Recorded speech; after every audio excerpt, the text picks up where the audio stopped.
You have never once touched the real world. Not the sky, not a face you love, not this screen. Everything you have ever experienced happened inside a simulation built by roughly 86 billion neurons, sealed in the darkness of your skull. The world you are certain you are seeing right now is not out there. It is a model, generated in your head, projected onto a reality you can never reach directly, and the gap between the two is wider than you think. Here is what almost everyone believes. They believe they live in direct contact with the world. You open your eyes and the room is simply there. The colors real, the sounds real, the solid table truly solid. All of it pouring in through your senses exactly as it is. Your senses, on this view, are windows. You look through them at reality, plain and unfiltered. What you see is what is there. That belief is wrong from the ground up. Your senses are not windows. They are not even cameras. They are translators. And like all translators, they change what passes through them. Your eyes do not let in the world. They convert a narrow band of electromagnetic radiation into electrical pulses. Your ears do not let in sound. They convert vibrating air into electrical pulses. Every sense does the same thing. It takes some sliver of physical reality and turns it into the one and only language your brain understands, the electrical firing of neurons. Sit with that. Everything you know reaches your brain as the same kind of signal, pulses in the dark. So your brain never receives the world. It receives a code, and from that code it builds, actively constructs, the rich, full, colored, sounding, solid experience you are having right now. The technical name for what you live inside is not reality. It is a model of reality, a simulation rendered by neurons, accurate enough to keep you alive, but never the thing itself. This is not fringe speculation. It is the mainstream understanding of perception in modern neuroscience, though scientists argue fiercely about how far it goes and what it means.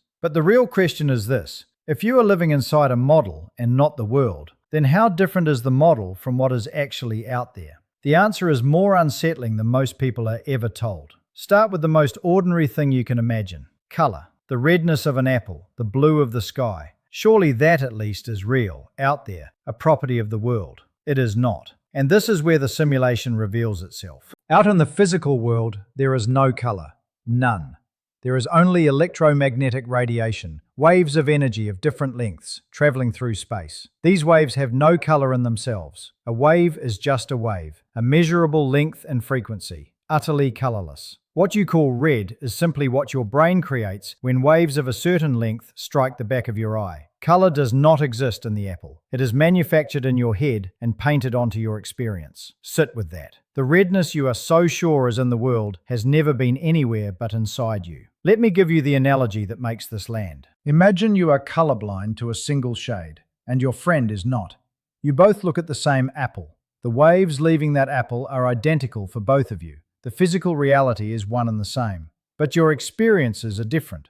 Why? Because color was never in the apple. It was always being generated by each brain, separately. The apple sends out colorless waves. Two brains turn those waves into two different private paintings. There is no true color of the apple to settle the argument, because color is not a fact about the apple at all. Now widen this, because color is only the beginning. Sound works exactly the same way. Out in the world, there is no sound, only air pressure waves, silent vibrations moving through space. The sound you hear is your brain's invented experience of those vibrations. The old riddle asks, if a tree falls in a forest with no one to hear, does it make a sound? Now you know the real answer. It makes air pressure waves. It makes no sound at all, because sound is something a brain creates. Without a brain, there is vibration and silence. The same is true of smell, of taste, of warmth, of pain. None of these exist in the outside world as you experience them. They are all constructions, your brain's way of representing chemical and physical events as sensations you can use. And here is the part that should reach you personally.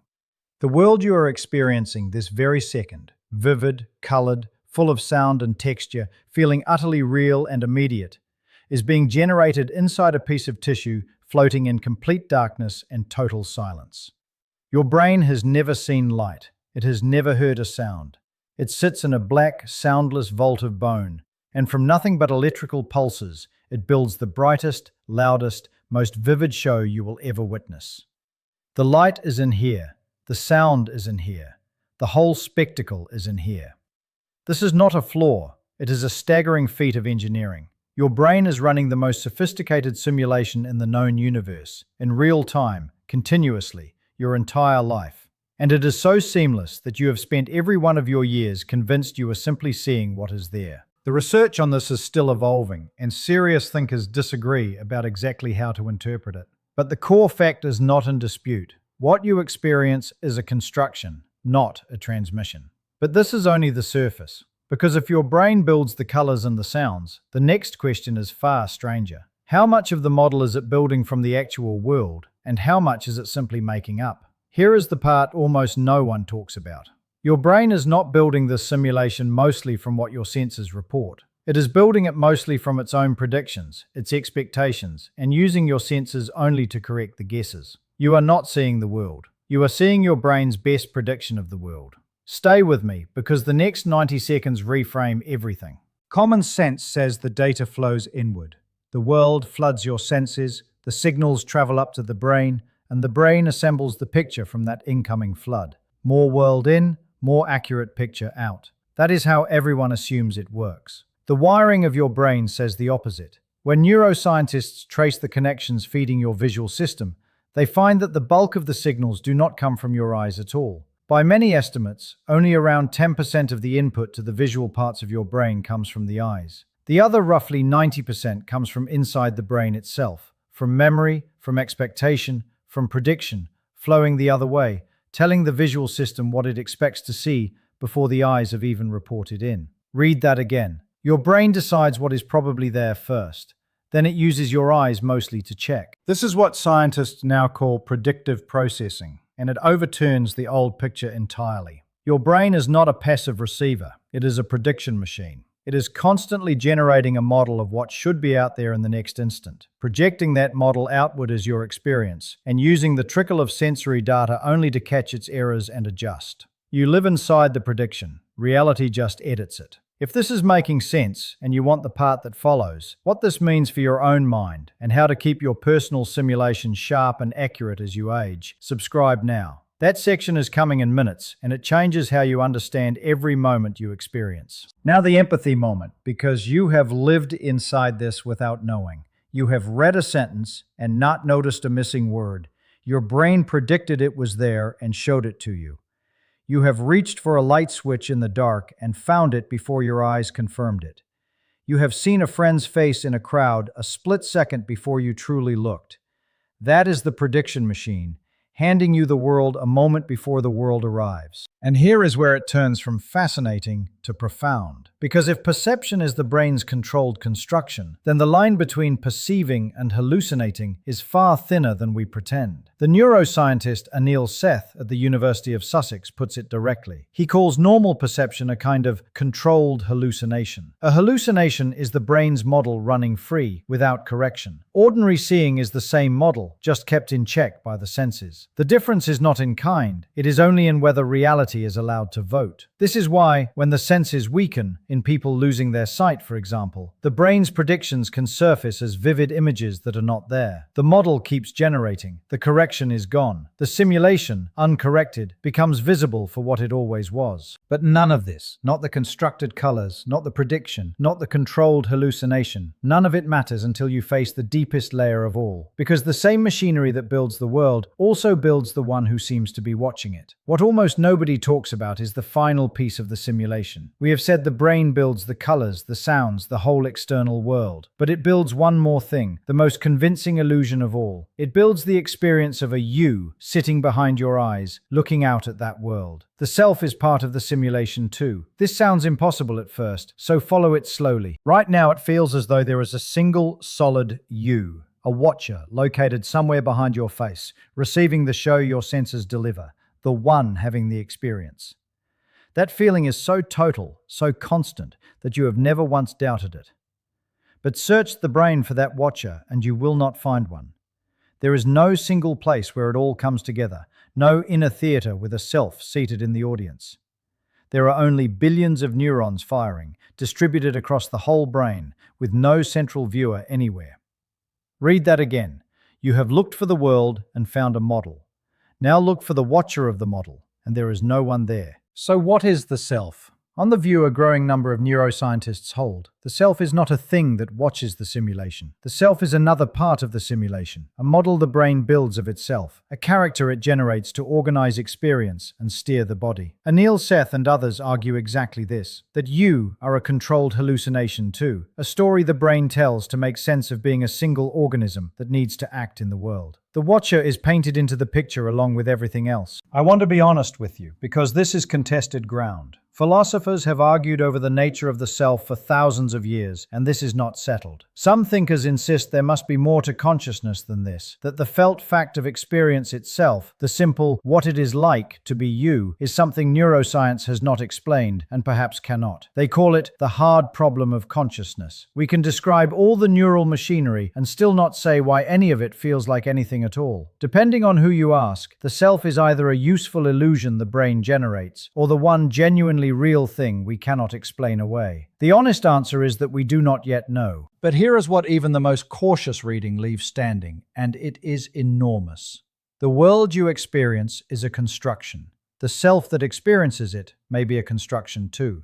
You are, in the most literal sense the science allows, a process, a simulation running on living tissue, modeling a world it cannot touch and a self it cannot find. And doing it so beautifully that you have lived your entire life inside it, certain it was simply real. And there is a final turn that touches what it means to be alive. If reality as you know it is generated by your neurons, then your reality is not fixed and external and indifferent to you. It is built, and the quality of the builder shapes the quality of the world. A calm brain builds a calmer world. A fearful brain builds a threatening one. A curious, well-tended mind builds a richer reality than a neglected one. You are not merely a visitor in your world. You are, every waking second, its author. This should feel like the ground falling away. For many people, strangely, it does the opposite. It steadies them. Because if you are the author of your experienced world, you have more say in it than you were ever told. So the question becomes the only one that matters. If your reality is a simulation built by your neurons, how do you keep that simulation clear, accurate, and worth living in? Here is what actually works, drawn from the science of how your brain builds and maintains its model. Each step helps keep your personal simulation closely tied to reality, so it serves you rather than drifts. Step 1. Feed the model rich, real, varied input every day. Your simulation stays accurate only when the sensors keep correcting it, and the corrections fade when your world shrinks. Get outside daily for at least 20 minutes into real depth and distance and changing light. A screen is flat and predictable and teaches your prediction machine almost nothing. The living world floods it with the surprising data it needs to stay calibrated. The narrower your sensory life, the more your brain free runs on old guesses. Step 2.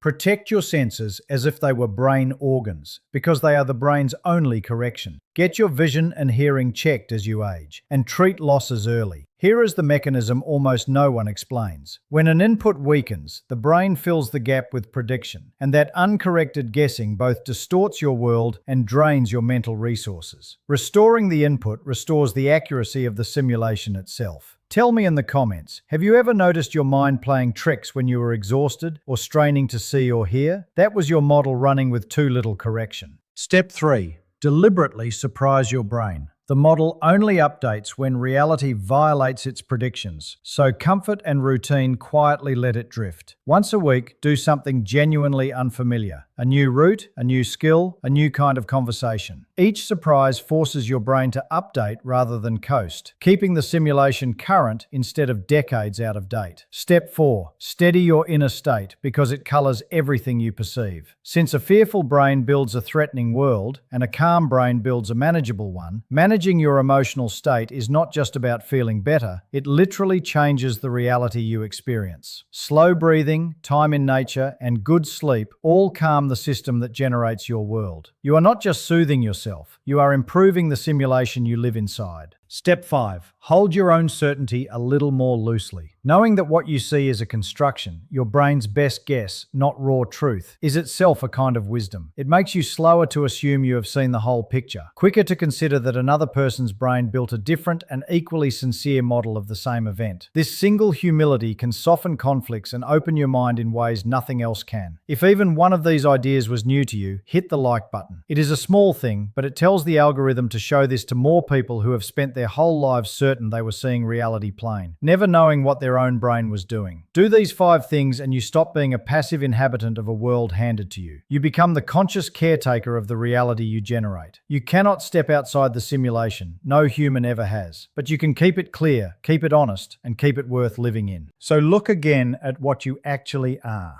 You are not a person standing in the world, looking out at it through clear glass. You are a brain in the dark, building a world it has never touched, from nothing but pulses of electricity, and rendering it so vividly, so seamlessly, that you have spent your whole life convinced the show was the street outside. The colors are yours, the sounds are yours. The solid, vivid, beautiful world you wake into every morning is, in the deepest sense, your own creation. There is something close to wonder in this, once the vertigo passes. Every sunset you have ever loved was painted inside your own head. Every voice that ever comforted you was assembled by your own neurons from silent air. You have been, all along, a private universe, generating light in the darkness, generating sound in the silence, generating a self to witness it all. I want to hear from you. Drop a comment below. What is one thing in this video that made you look at the world around you differently? I read these, and they stay with me. Here is the line to carry out of this. You do not live in the world. You live in the world your mind makes. If this changed how you see your own experience, share it with someone who has never once questioned that what they see is simply there. They may have no idea what their own brain has been doing every second of their life. And if you haven't subscribed, you should. What I am working on next pushes even further into the edge of what is real. Close your eyes for a moment. The darkness you see is where the whole show has been playing all along.